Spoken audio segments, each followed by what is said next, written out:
ধরের বাড়ির সাথে পথে আমাদের চোখে দেখা গ্রাম বাংলা। ধরের বাড়ি এই রাস্তাগুলো যেন প্রকৃতির কোলে হারিয়ে যাওয়ার আমন্ত্রণ জানায়। চারিদিকে শুধু গাছ, পাখির ডাক আর শান্ত বাতাস। এমন পরিবেশ শহরে কোথাও নেই। প্রকৃতির এই আমক টানি আমাদের এখানে টেনে এনেছে। চলুন আপনারাও সাথী হন ধরের বাড়ির সাথে। আজ আমরা যাচ্ছি টাঙ্গাইল শহর থেকে ধরের বাড়ি। 3 কিলোমিটার রাস্তা। খুবই গ্রাম্য পরিবেশ, রাস্তাঘাট গাছপালা ঘেরা, খুবই সৌন্দর্য ভরা। প্রকৃতিতে আমরা মুগ্ধ হয়ে যাওয়ার মতো পরিস্থিতি। এই যে রাস্তা দিয়ে যাচ্ছি আর ভালো লাগাটা এতটাই বেড়ে যাচ্ছে। আমার হাজব্যান্ড আর আমার মেয়ে হঠাৎ করে শুক্রবারের দিন বেরিয়ে পড়লাম। ভাবলাম ধরের বাড়ি ঘুরে আসি।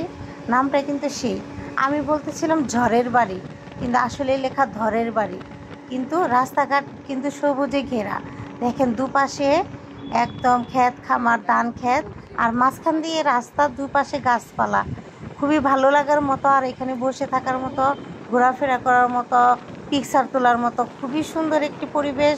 ভালো লাগছে। আসলে আমরা কোথাও ওইভাবে ওয়েট করব না, আমরা রাস্তা দিয়ে শুধু যাব আর আমরা সুন্দর নিঃশ্বাসে ভরা প্রাকৃতিক নিঃশ্বাস নিব। যেহেতু প্রাকৃতিক নিঃশ্বাস আমরা বাসা বাড়িতে বসে ওইভাবে নিতে পারি না, তার জন্য আমরা মাঝে মাঝেই গ্রাম্য সাইডে ঘুরতে বেরিয়ে পড়ি। গ্রাম্য সাইডে ঘুরতে আমার খুবই ভালো লাগে। আর এই তো বিকাল টাইম, খুবই ভালো লাগছে। আর আপনারা দেখতে থাকেন আমাদের ভিডিওটি। যদি ভালো লাগে অবশ্যই কমেন্ট করবেন, লাইক করবেন এবং আমার ভিডিওর পাশে থাকবেন, আমি যেন পরবর্তীতে সুন্দর সুন্দর ভিডিও দিয়ে আপনাদের মন জয় করতে পারি।